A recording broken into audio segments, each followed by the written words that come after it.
네, 앞서 보신 대로 최근 전자발찌 훼손 범죄에 잇따르고 있습니다. 위치 추적 전자장치, 전자발찌 제도의 문제와 또 개선 방안을 동의대 경찰행정학과 최종술 교수와 함께 짚어보도록 하겠습니다. 예, 교수님 어서 오십시오. 예, 반갑습니다. 네, 반갑습니다. 예, 전자발찌를 훼손하고 그 이후에 또 좀 참혹한 범행이 이뤄지는 상황이 지금 계속 나오고 있는데 전자발찌가 왜 이렇게 허술한 겁니까? 예, 분명히 그 전자발찌가 허술한 측면이 있습니다. 예. 왜냐하면 이제 전자발찌는 현재 위치만 파악이 가능하지 그 현장의 상황이라든가 또 행위 사항에 대한 정보를 제공하지도 못합니다. 네. 그리고 또 이 고음용 절단기로 절단이 가능한 그런 허점들이 있죠. 그래서 이제 우리나라에서 이 전자발찌 제도가 2008년 9월에 이제 시행을 해서 네. 지금까지 이어지고 있습니다만 원래 이 전자발찌 제도는 이 고위험군 따지면 특정 범죄자의 신체에 전자발찌를 부착을 시켜서 그 이동 경로라든가 위치를 파악을 함으로 해서 이 범죄 동기를 사전에 억제시키고 예. 또 범행의 기회를 차단하기 위한 그런 이제 제도라고 할 수가 있겠죠. 네. 그 실제로 이제 전자발찌 제도를 시행한 이전과 이후의 그 재범률을 우리가 통계적으로 보니까 크게 그 감소해서 상당히 긍정적인 효과가 있었다 이렇게 이제 평가를 했습니다. 네. 그런데 이제 최근에 이 전자발찌 부착자가 늘어나면서 이 전자발찌를 착용한 채 범죄를 저진다든가 또 훼손하는 그런 사태가 발생을 해서 이 국민들이 불안감을 증대시키고 있고 또한 그 제도의 운영상 한계로 인해서 예.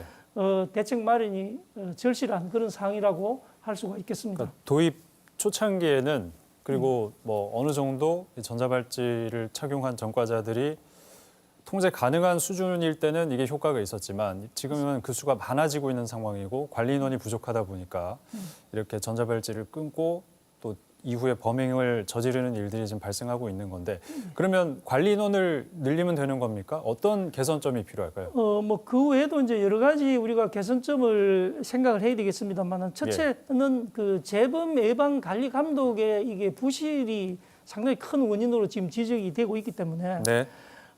이 그 의무사항이나 준수사항에 대해서 위반한 경우에 적절한 그 대응을 하지 못한 그런 그 문제점이 있습니다. 그래서 그 의무사항을 위반한 경우에는 엄격한 처벌 기준을 적용을 해서 이 전자감독제도의 어떤 실효성을 좀 확보할 필요가 있다 이렇게 생각을 합니다. 네. 특히 이제 어떤 이 준수사항 위반의 경우에 그 심야 시간대 조사라든가 또 주거지 진입이라든가 이 현행범 체포라고 하는 이런 실시간 수사 대응 체제도 좀 마련하는 것이 필요하다 그렇게 생각을 합니다. 네. 전자발찌가 쉽게 끊어지지 않게 강도를 좀 높이는 방안도 필요하다고 보십니까? 그렇습니다. 예. 이제 전자발찌의 그 경고성을 개선하기 위한 시도가 벌써 한 6차례, 7차례 시도가 있었군요. 있었습니다만 예.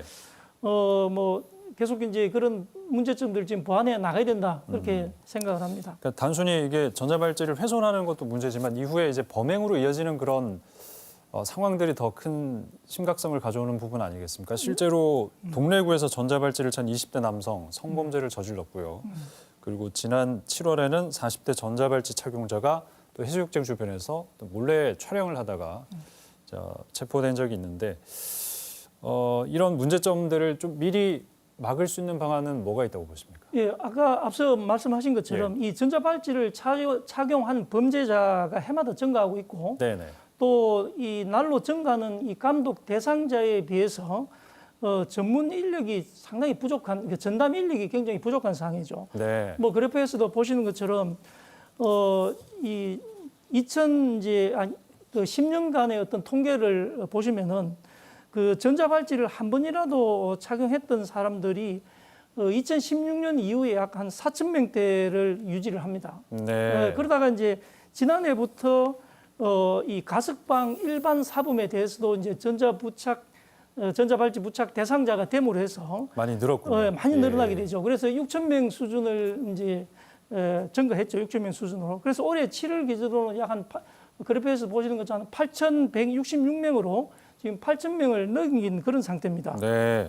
뿐만 아니라 이제 전자발찌 훼손 사례도 올해 기준으로 한 13건 정도 발생을 해서 지금 이제 두 건이 미근거였는데 방금 그 뉴스에서도 보신 것처럼 이 마창진이 근거됨으로써 이제 미근거는 한 명으로 이렇게 되어 있습니다. 예. 그래서 저는 이제 가장 시급한 당면 과제는 이 전자발찌를 관리하는 전담 인력의 충원이 지금 필요하다 그렇군요. 이렇게 볼 수가 있습니다. 네. 전국 이제 57개의 그 보호관찰소에서 예. 현재 지금 보호관찰관 한 명이 평균 한 17명 정도를 관리하고 있는 그런 상황이죠. 아, 예. 예, 그렇기 때문에 물론 이제 조직의 규모도 좀 확장을 해야 되겠지만은 그와 함께 보호관찰 전담 인력도 충원을 하고 또 그에 대한 처우 개선도 하는 것이 필요하다 이렇게 생각을 합니다. 네, 법무부에서는 뭐 대책을 좀 내놓고 있습니까? 추가 대책을 발표했다고 하는데 어떤 대책이 있고 실효성이 있다고 보시는지? 예, 법무부에서 지난번에 이제 두 차례에 걸쳐서 이제 발표를 했습니다만 예. 그 중에서 이제 그 추가 대책을 한번 보면은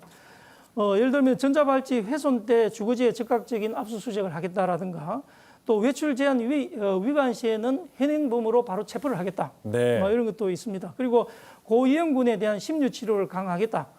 또 이 보호관찰소에 신속 수사팀을 설치하겠다라는 이런 이제 대안들을 제시를 해놓고 있습니다. 예. 그러나 이제 이미 이와 같은 문제가 발생하고 있었음에도 불구하고 사건이 이제 터지고 나니까 아마 뒤늦게 대책을 내놓았기 때문에 소위 그 사후 약방문이 아니냐 하는 그런 이제 그러네요. 비판을 받고 있는 것이죠. 예. 또한 이제 이 현 체제를 전제로 해서 뭐 지금 당장 할 수 있는 대책 위주로 이렇게 제시를 하고 있습니다. 그렇기 예. 때문에 장기적이고 이 근본적인 대책은 아직까지 미흡하다. 그렇게 저는 보고 있습니다. 또 한 가지 최근 강윤성 사건처럼 전자발찌를 차고 본인의 거주지에서 만약에 어떤 사건이 발생한다면 이거는 미리 참 예방하기 힘든 부분 아니겠습니까? 그렇습니다. 예. 그 사건이 결국은 이제 이 적극적인 대응이 부실했다는 것이죠. 예. 예를 들면은 이제 그 전자발찌 대상자가 의무사항이나 준수사항이 있는데 그것을 위반했을 때 출동을 해서 실질적으로 대응을 하는 그런 실시간 수사 대응 체계를 구축을 해야 되는데 네. 이제 그것이 안 된 것이죠. 그래서 이런 문제는 뭐 인력의 부족 문제라든가 여러 가지 또 경찰과의 어떤 공조 체제가 아직 그 허술하다든가 하는 이런 문제들이 복합적으로 작용을 한 것이 아닌가 저는 그래서 그렇게 그 보고 있습니다. 대안으로 보호 수용제가 얘기가 나오고 있는데 보호 수용제 이거는 어떤 제도고 대안으로 바람직한 제도라고 보십니까? 이 보호수용제는 네. 이제 재범을 저질 가능성이 높은 강력 범죄자를 행기가 만료된 이후에 예. 일정 기간에 이제 보호 수용 시설에 이렇게 수용하는 그런 제도입니다. 그래서 우리나라에서는 이미 이제 2005년에 그 보호 감호 제도를 실시하다가 폐지를 했죠. 예. 그래서 그에 대한 대안으로서 이제 이것이 제시가 되고 있는데 이미 뭐 국회에서도 관련 법률이 지금 3건이나 제출되어 있는 그런 상태입니다. 그러나 이제 여전히 이 문제도 인권 침해의 요소, 또 이중 처벌의 문제 이런 것들이 이제 논란이 되고 있기 때문에 사회적 합의에 이르기까지는 좀 시간이 걸릴 걸로 보는데 뭐 저는 어쨌든 이 보호 수용제가 어떤 국민 불안을 해소하고 또 안전 보장이라고 하는 그런 목적의 정당성이 있다고 보고 그러나 반면에 이제 이중 처벌이라든가 기본권 침해의 소지가 있기 때문에 예. 이 대립되는 이 두 입장을 어떻게 하면 잘 합의를 이루어서 조화를 시켜서 그 합의점을 찾아간다면 예. 뭐 그 기능을 발휘할 수 있을 것으로 그렇게 생각을 하고 있습니다. 예, 알겠습니다. 최근 문제가 된 전자발찌 제도의 문제 또 개선 방안에 대해서 얘기 들어봤습니다. 동의대 경찰행정학과 최종술 교수였습니다. 말씀 잘 들었습니다. 고맙습니다. 예, 감사합니다.